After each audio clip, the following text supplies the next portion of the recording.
టీవీ45 news కి స్వాగతం. బులెటిన్లో ముందుగా హెడ్లైన్స్ చూద్దాం. తాడేపల్లి ఎమ్మెల్యే శ్రీ తాటిపత్తి చంద్రశేఖర్ మరియు శ్రీ బుసీన్ విరూపాక్షి విలేకరుల సమావేశం.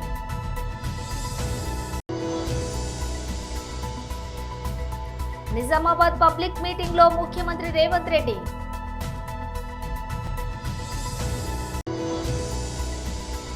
తెలంగాణ భవన్ లో బీఆర్ఎస్ నేతలు విలేకరుల సమావేశం.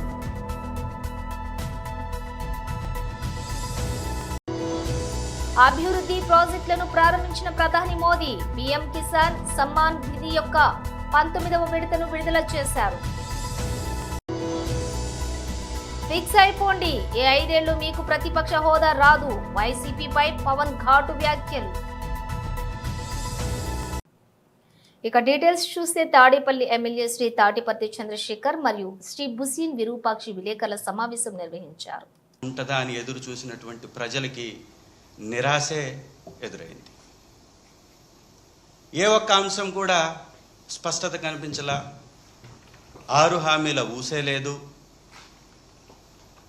ఏ విధంగా ఎప్పటి నుంచి హామీల్ని అమలుపరుస్తారో చర్చే లేదు.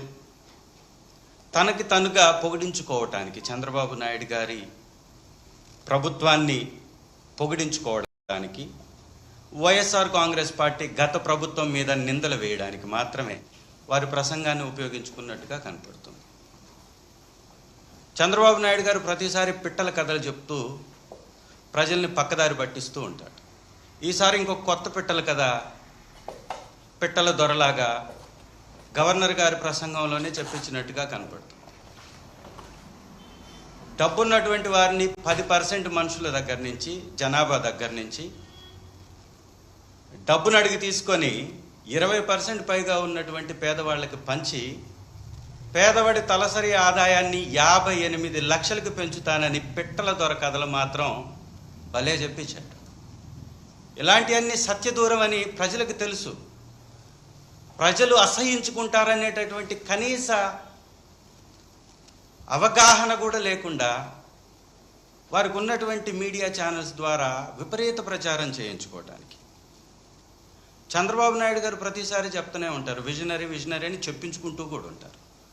ప్రజల్ని ఎలా మోసం చేయాలనేటటువంటి విజన్ని గవర్నర్ గారి ప్రసంగం ద్వారా కూడా మరొకసారి చెప్పించారు. ఇవాళ ఇచ్చిన 6 హామీలు ఎలా అమలు పరచాలో ఒక స్పష్టమైనటువంటి ప్రణాళికే లేదు.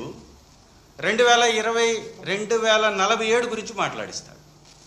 అంటే ఒక 25 సంవత్సరాల తర్వాత ఎలా ఉండబోతుందో దానికి సంబంధించిన విజన్ గురించి చెప్తారు. ఇవాళ రాష్ట్రంలో మిర్చి రైతు అల్లాడిపోతుంటే ఆ ధరలు పెంచడానికి తన దగ్గర ఏముందో చెప్పించలేడు.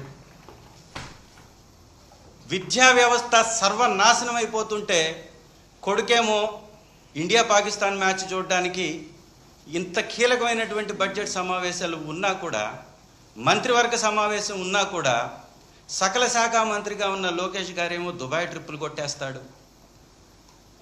ఈ రాష్ట్రంలో విపరీతంగా ఆడబిడ్డల మీద అన్యాయం జరుగుతుంటే 30 లక్షల మంది కిడ్నాప్ అయ్యారు, వారిని తీసుకొస్తానన్నటువంటి డిప్యూటీ చీఫ్ మినిస్టర్ గారేమో తీర్థయాత్రలకి వారికి ఉన్నటువంటి ఆలోచనల్ని నెరవేర్చుకోవడానికి తిరుగుతూ ఉంటారు. పేరుకు మాత్రం 3 నాయకులు ఈ రాష్ట్రానికి, ఈ కూటమి ప్రభుత్వానికి.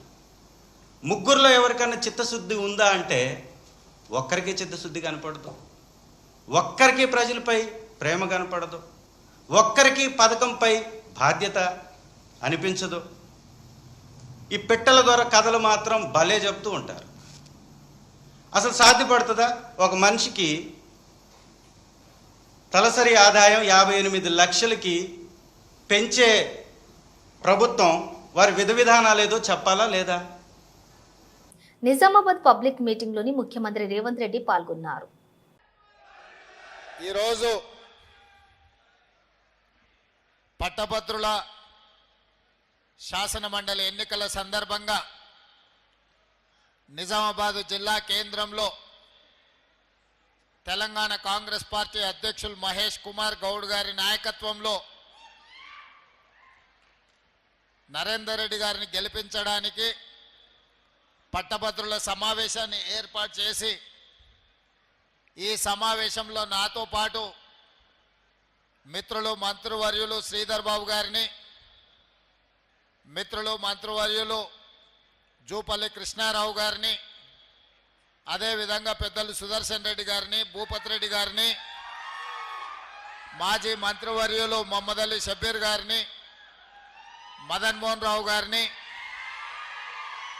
అదేవిధంగా సీనియర్ నాయకులను, శాసనసభ్యులను, శాసనమండలి సభ్యులను, ప్రాణ సమానులైన కాంగ్రెస్ పార్టీ కార్యకర్తల్ని అందరినీ ఆహ్వానించి ఈ ఆత్మీయ సమ్మేళనం ఏర్పాటు చేసి ఈరోజు మిమ్మల్ని అందరినీ కలవడానికి అవకాశం ఇచ్చినందుకు మనస్ఫూర్తిగా వారికి ధన్యవాదాలు తెలియజేస్తున్నా. మిత్రులారా, ఈ సమావేశం కాంగ్రెస్ పార్టీ కార్యకర్తల సమావేశం ఒక్కటే కాదు.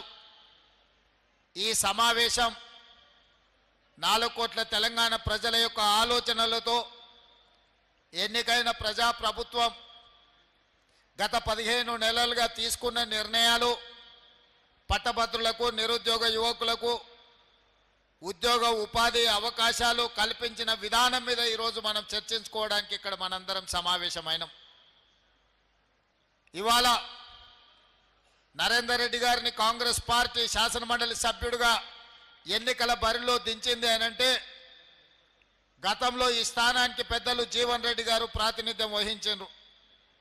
పెద్దలు జీవన్ రెడ్డి గారు ప్రాతినిధ్యం వహించిన ఈ శాసన మండలి ఎన్నికలలో నరేందర్ని ఈరోజు కాంగ్రెస్ పార్టీ అభ్యర్థిగా ప్రకటించింది అనంటే ఆదిలాబాద్, కరీంనగర్, నిజామాబాద్, మెదక్ జిల్లాలలో ఉండే పట్టభద్రుల సమస్యలనే కాదు, ఈ ప్రాంతంలో ఉండే నిరుద్యోగ యువకులతో పాటు రైతాంగ సమస్యల్ని కూడా చర్చించగలడు, ప్రభుత్వంతో మాట్లాడి పరిష్కరించగలడు, ప్రభుత్వానికి పట్టభద్రులకు మధ్యలో ఒక వారధిగా నిలబడతాడని చెప్పి ఈరోజు కాంగ్రెస్ పార్టీ వారిని అభ్యర్థిగా నిర్ణయించడం జరిగింది. ఇవాళ చాలామంది చాలా రూపాలలో చాలా అంశాల గురించి మాట్లాడుతున్నారు. ముఖ్యంగా ఈరోజు ఎన్నికలలో బీఆర్ఎస్, బీజేపీ ఏ రకంగా కుట్రలు కుతంత్రాలు చేసి కాంగ్రెస్ తెలంగాణ భవన్లో బీఆర్ఎస్ నేతల విలేకరుల సమావేశం నిర్వహించారు. ఎందుకో ఈ రాష్ట్ర ప్రభుత్వానికి సరైన పట్టింపు ఉన్నట్టు కనబడడం లేదు మనుషుల ప్రాణాలంటే. వాళ్ళు ఈ రాష్ట్రం వాళ్ళు కాకపోయినప్పటికీ కూడా ఈ రాష్ట్ర నిర్మాణంలో భాగస్వాములైన కార్మికులు. ఆ రకంగా దాదాపుగా 30-35 లక్షల మంది కార్మికులు, ఇతర రాష్ట్రాల కార్మికులు, కొన్ని టెక్నికల్ అవసరాలు ఉన్నప్పుడు ఇతర దేశాల కార్మికులు కూడా వచ్చి ఇక్కడ వివిధ ప్రాజెక్టుల నిర్మాణాల్లో భాగస్వాములు అవుతున్నారు. అదేవిధంగా ఇక్కడ ఇళ్ల నిర్మాణాలు, అపార్ట్మెంట్స్ కావచ్చు, హైరైజ్ బిల్డింగ్స్ కావచ్చు, ఇళ్ల నిర్మాణాలు, రోడ్ల నిర్మాణాలు, ఇతర రకాల అనేక పరిశ్రమలు, మిల్లు, చివరికి వ్యవసాయ రంగంలో కూడా అనేక రాష్ట్రాల నుంచి కార్మికులు వచ్చి భాగస్వాములై తెలంగాణ నిర్మాణంలో భారతదేశంలోనే తెలంగాణ ఒక నెంబర్ 1 రాష్ట్రంగా 10 ఏళ్లలోనే తయారు కావడంలో వాళ్ళదైన పాత్ర పోషిస్తున్నారు. దాన్ని దృష్టిలో పెట్టుకునే కేసీఆర్ గారు కరోనా వచ్చిన సందర్భంలో కూడా వాళ్ళకు ప్రత్యేకమైన రైలు సౌకర్యాలు ఏర్పాటు చేయడం, ప్రత్యేకమైన ఆసుపత్రులు నిర్మాణం చేసి వారికి ఆరోగ్యం విషయంలో వాళ్ళకి భరోసానివ్వటం, అదేవిధంగా మన రాష్ట్రంలో ఉండే ప్రజలకు ఇచ్చినట్టుగానే వాళ్ళకి బియ్యము, ఇతర సౌకర్యాలు ఇవ్వటం, డబ్బులు ఇవ్వటం, వాళ్ళని కూడా మన బిడ్డలుగా చూసుకోవాలి, కార్మికులు ఎవరైనా కార్మికులే అన్న భావనతో ఒక మానవీయ కోణంలో పనిచేసిన విషయం కూడా మనందరికీ కూడా తెలుసు. కానీ దురదృష్టం ఇవాళ 3 రోజులు అయినప్పటికీ కూడా ఈ రాష్ట్ర ప్రభుత్వం యొక్క చర్యలు చాలా అంటే చాలా నిర్లిప్తంగా ఏదో ఉదాసీనంగా కనబడుతూ ఉన్నాయి. కానీ ఇది మంచి పద్ధతి కాదు. దానికి కావాల్సిన పద్ధతుల్లో ఆ వేగం కనబడటం లేదు. మనుషులు లోపల ఉన్నారు. దాని కొరకు మనం చేయాల్సిన పద్ధతుల్లో అంత వేగంగా పనులు కనబడతలేవు. ఎందుకంటే స్వయంగా ప్రధానమంత్రి గారు మొన్ననే మాట్లాడిందని చెప్పినారు, ముఖ్యమంత్రి గారితో రాహుల్ గాంధీ గారు మాట్లాడిందని చెప్పినారు. మరి ఈ దేశంలో ఉండే అత్యున్నతమైన పదవుల్లో ఉన్న ప్రధానమంత్రి గారు, ప్రతిపక్ష నాయకుడిగా ఉన్న రాహుల్ గారు ఇద్దరు కూడా మాట్లాడిన తర్వాత ఇప్పుడేదో పైనుంచి కేంద్రం నుంచి వచ్చిన టీంలు ఇప్పుడేదో రంగంలో దిగినాయని ఇంకేందో చూస్తున్నారని. అభివృద్ధి ప్రాజెక్టులను ప్రారంభించిన ప్రధాని మోదీ పీఎం కిసాన్ సమ్మాన్ నిధి యొక్క 19వ విడతను విడుదల చేశారు. के किसानों खाते में आज सीधे करीब 1600 करोड़ रुपए उनके खाते में पहुंच चुके हैं. मैं बिहार और देश के सभी किसान परिवारों को बहुत बहुत शुभकामनाएं देता हूं, बधाई देता हूं. साथियों, मैंने लाल किले से कहा है कि विकसित भारत के 4 मजबूत स्तंभ है. ये स्तंभ है गरीब, हमारे अन्नदाता किसान, हमारे नौजवान, हमारे युवा और हमारे देश की नारी शक्ति. एनडीए सरकार चाहे केंद्र में हो या फिर यहां नीतीश जी के नेतृत्व में चल रही सरकार हो, किसान कल्याण हमारी प्राथमिकता में है. बीते दशक में हमने किसानों की हर समस्या के समाधान के लिए पूरी शक्ति से काम किया है.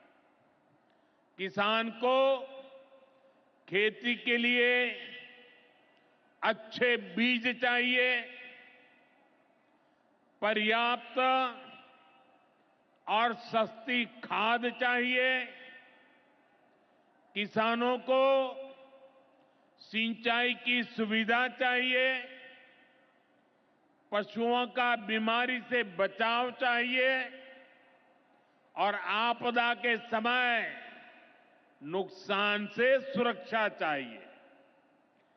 पहले इन వైసీపీని ప్రతిపక్షంగా గుర్తించాలంటూ ఏపీ బడ్జెట్ సమావేశాల్లో గవర్నర్ ప్రసంగం సమయంలో వైసీపీ సభ్యులు నినాదాలు చేసిన సంగతి తెలిసిందే. దాదాపు 11 నిమిషాల పాటు గవర్నర్ ప్రసంగాన్ని అడ్డుకునే ప్రయత్నం చేసిన వైసీపీ సభ్యులు ఆ తర్వాత సభ నుంచి వాకౌట్ చేశారు. వైసీపీ డిమాండ్పై డిప్యూటీ సీఎం పవన్ కళ్యాణ్ మాట్లాడుతూ కీలక వ్యాఖ్యలు చేశారు. ప్రతిపక్ష హోదా అనేది ముఖ్యమంత్రి, స్పీకర్ ఇస్తే తీసుకునేది కాదని, ఆ హోదాను ప్రజలు ఇస్తారని పవన్ చెప్పారు. వైసీపీకి ప్రజలు కేవలం 11 సీట్లను మాత్రమే ఇచ్చారని, రాష్ట్రంలో రెండో అతిపెద్ద పార్టీ జనసేనాని అని, జనసేనకు వచ్చినన్ని సీట్లు కూడా వైసీపీకి రాలేదని ఎద్దేవా చేశారు. వైసీపీకి ప్రతిపక్ష హోదా రాదని చెప్పారు. జనసేన కంటే 1 సీటు ఎక్కువ వచ్చున్నా ప్రతిపక్ష హోదా ఇచ్చేవాళ్లమని తెలిపారు. మీరు అప్గ్రేడ్ అవ్వండి, మీరు అప్లిఫ్ట్ చేసుకొని మీరు కూర్చోబెట్టి డెమోక్రటిక్ ప్రాసెస్కి గౌరవం ఇవ్వండి. మనస్ఫూర్తిగా వైసీపీ నాయకులకి ఇది నా విన్నపం, నా విజ్ఞాపన. This what I would like to say. And నిజంగా కావాలి అంటే మీరు ఈ 5 సంవత్సరాల్లో మీరు ప్రతిపక్ష హోదా మీకు రాదు. అది మీరు మెంటల్గా ప్రిపేర్ అయిపోవాలి. 11 సీట్లతోటి మీకు ప్రతిపక్ష హోదా ఇవ్వబడదు, రాదు. ఎందుకంటే ఇట్ ఈస్ చంద్రబాబు గారు, గౌరవ ముఖ్యమంత్రి చంద్రబాబు గారు డిసైడ్ చేసేది కాదు, జనసేన డిసైడ్ చేసేది కాదు. దానికి రూల్స్ ఉన్నాయి, దానికి రెగ్యులేషన్స్ ఉన్నాయి, నార్మ్స్ ఉన్నాయి. ఉదాహరణకి నేనే ప్రభుత్వం, మన కేంద్ర ప్రభుత్వం ఫార్మేషన్కి మేము వెళ్ళినప్పుడు పార్లమెంటరీ లీడర్ని మనం కూర్చున్నప్పుడు ఎన్డీఏ పక్ష నాయకుడు ఎన్నుకోవాలనుకున్నప్పుడు నేను నాయకుల స్థాయిలో నేను కూర్చున్నాను. అదే నేను ఇక్కడ మంత్రిగా ప్రమాణ స్వీకారం చేసేటప్పటికి నన్ను ప్రధానమంత్రి గారి పక్కన నన్ను కూర్చోబెట్టలా. ధోని డిప్యూటీ సీఎం అయినప్పటికీ కూడా అది మంత్రి హోదానే కాబట్టి తిరిగి నన్ను మంత్రులందరూ పక్కనే కూర్చోబెట్టారు తప్ప ప్రత్యేకంగా నన్ను అక్కడ కూర్చోబెట్టారు. That is very specific rules and regulations నడుస్తాయి. ఉదాహరణకి పొద్దున కూడా స్పీకర్ గారు ఎదురొస్తే నేను అసెంబ్లీలోకి అడుగు పెడతా ఉంటే స్పీకర్ గారు ఎదురొచ్చారు. మనకి వచ్చి ఆయన కూడా ఆయనతో పాటు రండి వెళ్తుంటే ముందుకు తీసుకెళ్తుంటే నాకు అనిపించింది, సార్ ఇది డిప్యూటీ సీఎంకి ప్రోటోకాల్ ఉండదు. ఓన్లీ ముఖ్యమంత్రి గారు, స్పీకర్, మనకు కౌన్సిల్లో ఉండే చైర్మన్ ఆయనే మీరు చేయాల్సింది తప్ప ఇది మేము ఉండేది కాదని చెప్పి నేనే వెళ్ళిపోయాను. ఎందుకంటే మేమే ప్రోటోకాల్స్ బ్రేక్ ఎందుకు చేయమంటే మాకు లేని ప్రోటోకాల్ మేము అడగం. అలాగే వైసీపీ నాయకత్వం కూడా గుర్తించాల్సింది, ఇది మీకు హోదా ఇవ్వబడదు. ఇది చంద్రబాబు గారు ఆప్ చేస్తేనే కాదు, ఇది ఎవరు ఆప్ చేసింది కాదు, మీకు ప్రజలు మీకు ఇవ్వలేదు. మీకు అది మీరు దృష్టిలో పెట్టుకొని మీరు ప్రవర్తించాల్సింది మనస్ఫూర్తిగా నేను వారిని కోరుకున్నాను. అంతేగాని వారిని ఎక్కడ అవమానం పరచాలని కానీ వారిని తగ్గించాలని కానీ లేదు. 175 సీట్లు కేవలం 11 సీట్లు ఇచ్చారు వాళ్ళకి. ఆ దృష్టిలో పెట్టుకొని ప్రవర్తించవలసిందిగా మనస్ఫూర్తిగా వారికి కోరుకుంటూ మీకు తెలియజేసుకున్నాను. Thank you.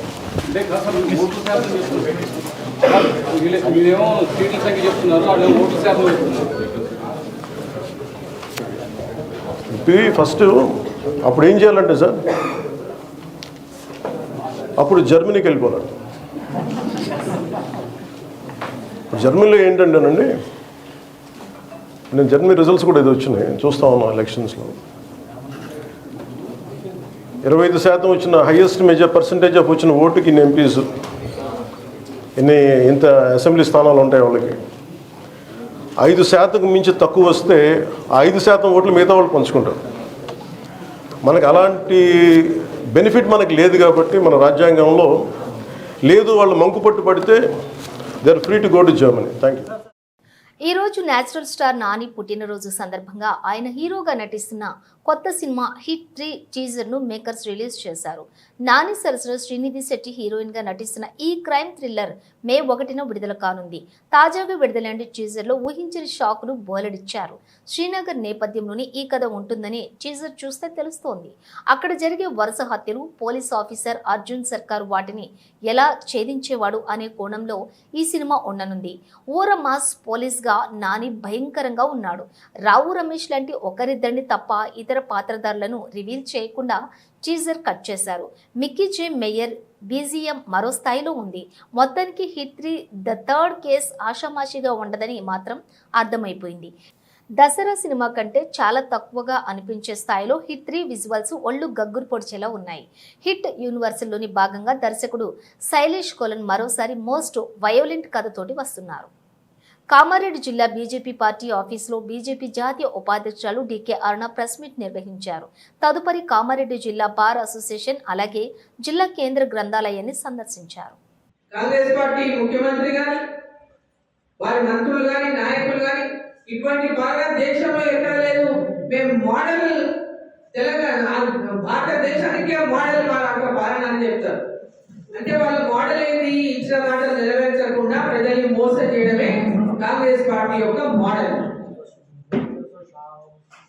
6 గ్యారెంటీలు అన్నారు, దాని 420 హామీలు పెట్టిరు. 6 గ్యారెంటీస్ లో మొత్తం వాళ్ళు ఇచ్చిన హామీలు 420 అంటే 420. అంటే వాళ్ళు చెప్పేదంతా అబద్ధమని ఆ యొక్క నంబర్లనే ఉంది. మేము బ్రహ్మాండంగా అమలు చేసాం. మేము ప్రతి ఒక్కటి అమలు చేసాం. అర్రా కూడా చేసి ఇక చేపించామని ఒక కార్యక్రమం రిలీజ్ చేస్తారు. ఒక పెద్ద ఎత్తున బ్యానర్ ఐటమ్ రాయించుకుంటారు, పెద్ద ఎత్తున సోషల్ మీడియాలో రాయించుకుంటారు. కానీ కింద స్థాయిలో గ్రామీణ అంటే గ్రౌండ్కి వెళ్తే మటుకు వాళ్ళు చేసినటువంటి పథకాలు ఏవి కూడా అందరికీ అందలేదు. అందరికీ మీరు అందిస్తామని చెప్పిన వాళ్ళు అందరికీ అందినారే మీ యొక్క హామీ నెరవేరినట్టు. ఇలా కొందరికి ఇచ్చి మేము అందరికి ఇచ్చినామని చెప్తే మీరు ప్రజల్ని మోసం చేస్తున్నట్టే. వాళ్ళ రైతు రుణమాఫీ కానీ, రైతు భరోసా కానీ, పెన్షన్లు కానీ, మహిళలకు నెల నెల 2500 రూపాయలు ఇచ్చే విషయమే కానీ, ఉద్యోగాల్లో ఖాళీలన్నింటినీ భర్తీ చేస్తామనే విషయంలోనే కానీ, నిరుద్యోగులకు నెలకు 4,000 రూపాయలు నిరుద్యోగ భృతి అందిస్తామని చెప్పిన విషయమే కానీ, చెప్పుకుంటూ పోతే గ్రాడ్యుయేట్ చేస్తున్నటువంటి పిల్లలు, గ్రాడ్యుయేషన్ చేసే పిల్లలకు, ఆడపిల్లలకి, గర్ల్స్ కి ఎలక్ట్రిక్ స్కూటర్ ఇస్తామన్న విషయమే కానీ, చదువుకున్న వాళ్ళకి చదువుకున్న వాళ్ళు పై చదువుల కోసం బ్యాంకుల ద్వారా లోన్లు ఇప్పిస్తామన్నటువంటి విషయమే కానీ, చెప్పుకుంటూ పోతే అనేక హామీలు ఏది వస్తుందని ఇచ్చిండ్రు, కానీ నెరవేరుస్తున్నది మటుకు శూన్యం అని చెప్పి ఈ సందర్భాన్ని నేను తెలియజేస్తా ఉన్నా. ఉపాధ్యాయులను, గ్రాడ్యుయేట్స్ ని నిలువెత్తున మోసం చేసినటువంటి మీకు ఈరోజు ప్రచారానికి వస్తున్నారట ముఖ్యమంత్రి గారు, గ్రాడ్యుయేట్ ఎమ్మెల్సీ ఎన్నికల్లో ఓటేయమని. ఎందుకంటే టీచర్ ఎమ్మెల్సీలో క్యాండిడేట్ లేదో ఎవరికి చెప్తారో తెలియదు. మరి గ్రాడ్యుయేట్ ఎమ్మెల్సీ ఎన్నికల్లో ఓటేయమని అడగడానికి వస్తామని చెప్తున్నారు. అసలు ఎందుకు వేయాలి మీకు ఓటు? గ్రాడ్యుయేట్స్ మీకు ఓటు ఎందుకు వేయాలి? నిరుద్యోగులకు నెలకు 4,000 రూపాయలు నిరుద్యోగ వృత్తి ఇచ్చినందుకు వేయాలా? ఒక్కరికి కూడా ఇవ్వడానికి వేయాలా? మరి మీరు ఇచ్చినమని అబద్ధమని చెప్పుకునే సిద్ధంగా ఉన్నారా? ఒక్కరికి కూడా నిరుద్యోగ వృత్తి ఇవ్వలేదు. మీరు నిరుద్యోగ వృత్తి ఇవ్వనందుకు మీరు కూడా నిరుద్యోగ గ్రాడ్యుయేట్స్ ఉండడానికి వస్తున్నారా? అసలు తెలంగాణ శ్రీకాకుళం ఇసుక రీచ్లో జరుగుతున్నటువంటి ఇసుక ఓవర్లోడింగ్, తప్పుడు రసీదులు వాహనాలకు విక్రయించడం వలన చాలా ఇబ్బందులు పడుతున్నామని శ్రీకాకుళం జిల్లా కలెక్టర్కు క్వార్తి లారీ ఓనర్స్ వెల్ఫేర్ అసోసియేషన్ సభ్యులు వినతి పత్రాన్ని సోమవారం కలెక్టర్ కార్యాలయంలో అదనపు కలెక్టర్ ఫర్హాన్ అహ్మద్ ఖాన్కు అందించినంత అనంతరం మాట్లాడుతూ, అధిక ఇసుక లోడ్ వాహనాలు ప్రయాణించేటప్పుడు ఎత్తుగా ఉన్నటువంటి ఇసుక రేణువులు ఎగిరి రోడ్డుపై పడి సామాన్యులు, ద్విచక్ర వాహనదారులు కళ్లల్లో పడుతూ చాలా ఇబ్బందులు పడుతున్నారని, రోడ్డు ప్రమాదాలకు కూడా గురయ్యే అవకాశాలు ఉన్నాయన్నారు. వాహనదారులు ప్రభుత్వ పరిమితికి లోబడిన రసీదులకు చెల్లింపులు చేస్తూ అధిక బరువు పరిమితికి మించి ఇసుక లోడ్ చేయించుకుంటున్నారని, ఈ విధంగా సాగితే ప్రభుత్వానికి, సామాన్యులకు, మా లారీ యజమానులకు తీవ్ర నష్టం కలుగుతుందని అన్నారు. నమస్కారం అండి. ఈరోజు క్వారీ లారీ సెక్రటరీ, నా పేరు సురేష్, బొత్తా సురేష్. మేము ఈ ఇసుక అధిక ఓవర్లోడ్ వల్ల కలెక్టర్ ఆఫీస్కి లెటర్ ఇవ్వడం అయితే జరిగింది. కలెక్టర్ గారికి లెటర్ కూడా ఇచ్చాము. ఈరోజు శ్రీకాకుళం ర్యాంపులో అయితే 2 జరుగుతున్నాయి. ఈ ర్యాంపుల నుంచి అధిక ఓవర్లోడ్తో చాలా ప్రమాదాలకి కారణం అవుతున్నాయి. అలాగే ర్యాంపుల్లో ఫేక్ బిల్లు కూడా ప్రొవైడ్ చేస్తున్నారు ర్యాంప్ వాళ్ళు. దానికి అధిక మొత్తంలో ఛార్జీలు కూడా తీసుకుంటున్నారు. దీనిపై కలెక్టర్ గారి నివేదిక ఇవ్వడానికి వచ్చాం. అలాగే ఇంకో విషయం, మనకి ర్యాంపుల్లో ప్రతి ఒక్క ర్యాంపు కూడా ఫేక్ బిల్తో పాటు ఈ అధిక అమౌంట్ కూడా తీసుకోవడం జరుగుతుంది. దీనికి కలెక్టర్ గారు దానికి యాక్షన్ తీసుకుంటారని చెప్పేసి మేమైతే లెటర్ ఇవ్వడం జరిగింది.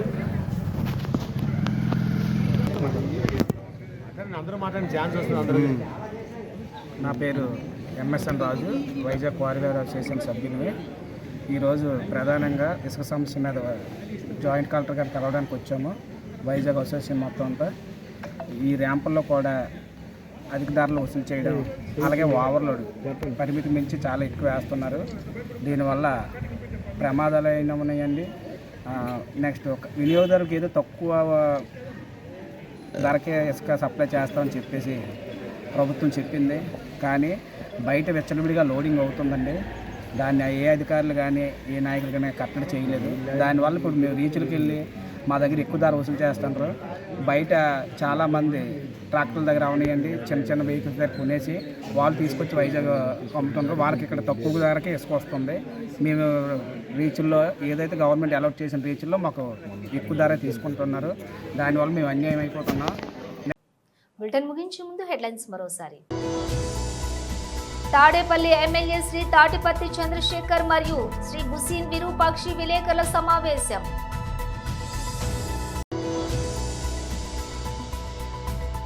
నిజామాబాద్ పబ్లిక్ మీటింగ్ లో ముఖ్యమంత్రి రేవంత్ రెడ్డి.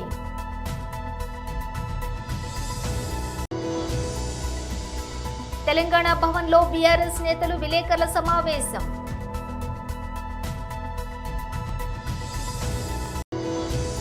అభివృద్ధి ప్రాజెక్టులను ప్రారంభించిన ప్రధాని మోదీ పీఎం కిసాన్ సమ్మాన్ నిధి యొక్క 19వ విడతను విడుదల చేశారు.